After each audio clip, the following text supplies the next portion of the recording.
Ouais, bon, voilà, j'ai une petite vidéo juste pour vous montrer le lac de Grasse en même temps. Donc au lac de Grasse, là on est dans les terroirs de Vénétie, on est pas trop loin de Vérone. Donc c'est juste pour vous montrer un petit peu de quoi il en est.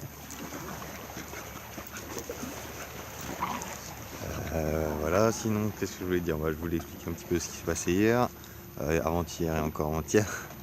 Avant-hier.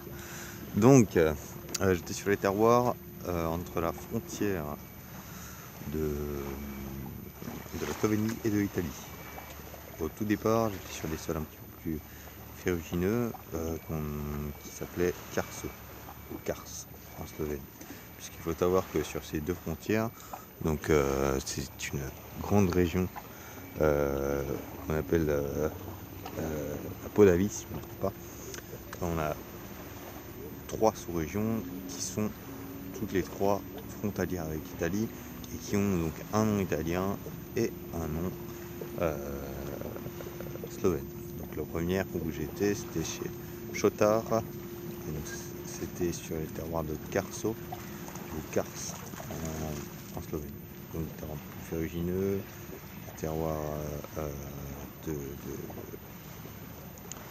de grès,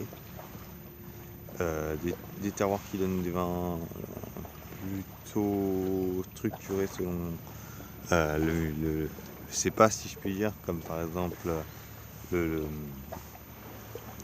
le, le Termon, qui était très utilisé là-bas, qui est très structuré. On a ici également le Valvasia, on avait également le Ribola. Ces deux cépages étaient vinifiés sur de très très longues macérations sur cours, et ensuite élevage en fût, tout sans souffle.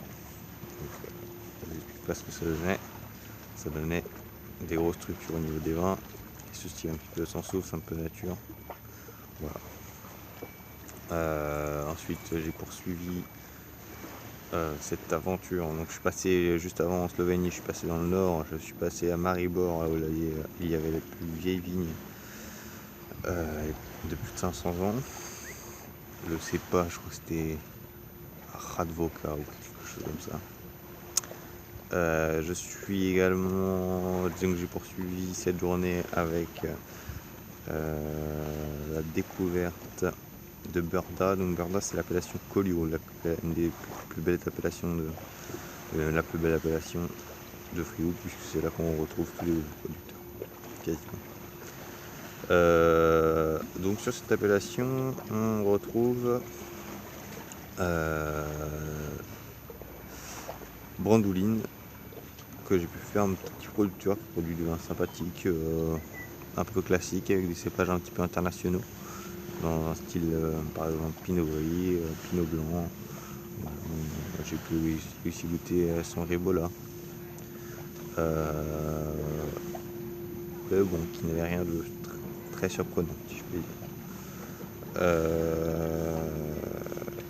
Et puis évidemment son assemblage de Merlot de Cabernet, puisque ce cépage international on le retrouve partout là-bas. Donc ensuite j'ai poursuivi sur des terroirs. Donc les terroirs de Collioure sont les terroirs les plus en coteaux.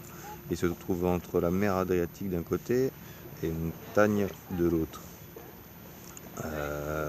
Donc ce qui leur permet d'avoir un microclimat avec notamment des grosses fluctuations entre jour et nuit. Et des très beaux terroirs de marne. J'ai les photos qui s'appellent d'un côté Ponca, du côté Collioure, qui veut dire colline, et de l'autre côté Opoca, donc du côté Verda, qui signifie également colline. Donc avec de très beaux coteaux, des belles expositions sud, des macérations plus ou moins poussées. Donc il faut savoir que le vin orange c'est quelque chose de traditionnel là-bas. On retrouve par exemple Gravener ou Radicon qui sont des pionniers en matière de vin orange. Alors pourquoi pionnier? Parce que c'est vrai que c'était traditionnel de faire des macérations de quelques jours, mais pas pousser à des macérations comme 6 mois comme il est fait aujourd'hui. C'est eux qui ont lancé cette mode un petit peu de vin orange qu'on connaît aujourd'hui. Donc j'étais d'ailleurs voir Gravener, donc qui travaille sur des vins oranges qui sont avec des macérations de 6 mois, tout est en grappe entière, élevé dans des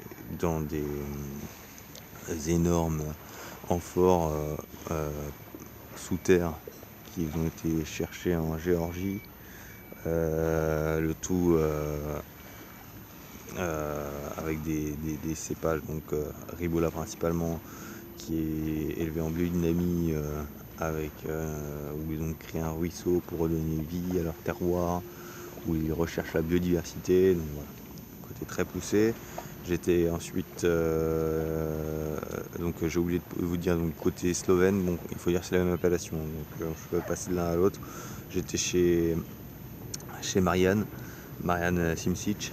C'était vraiment l'un des plus beaux domaines que j'ai fait, que ce soit du côté italien ou slovène. C'était superbe. On a fait 11 heures de dégustation, on a fini au Duga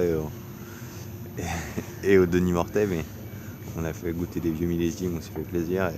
Et c'est vraiment très très beau, des Ribolla où il va chercher quand même des macérations de, si je ne me trompe pas, 12 jours, mais qui gardent une subtilité sensationnelle, une finesse, et puis ce style un peu plus aromatique qu'on ne retrouve pas chez les autres, puisque il faut savoir que le Ribolla, c'est, si on le presse comme un blanc, on pourra retrouver un vin dans un style aligoté. Sinon, si on fait la macération, on aura un vin structuré comme un vin rouge, puisque en fait la pulpe n'a pas grand chose à exprimer, mais la peau est une peau très épaisse et très tannique. Voilà. Et il a su trouver l'équilibre juste pour avoir un vin d'une grande qualité, exprimant une aromatique d'abricot, un style aromatique assez confit, et en même temps en bouche une fraîcheur énorme. C'est très très beau. Voilà, donc tous ces vins sont superbes. On a aussi également des pinots noirs, on a des sauvignons, on a le sauvignonas, donc qui est le cépage le plus récolté là-bas, donc qui est en fait le sauvignonas, c'est comme ça qu'ils l'appellent en Slovénie, c'est le Tokaj Friulano. C'est un peu plus mûr, c'est dans le style floral, mais avec des notes un peu plus mûres, un peu plus concentrées. C'est un cépage très bien. On a également le Sauvignon qui s'exprime sur des notes un petit peu pesto, comme je pourrais retrouver en Autriche, mais également avec ce côté avec énormément de gras, avec de la structure, avec de la finesse. C'est superbe. C'était superbe. Voilà. Donc majoritairement pour les blancs, un terroir majoritairement pour les blancs. Ensuite j'ai poursuivi donc avec quelques classiques. Donc les classiques c'était Kliber, j'ai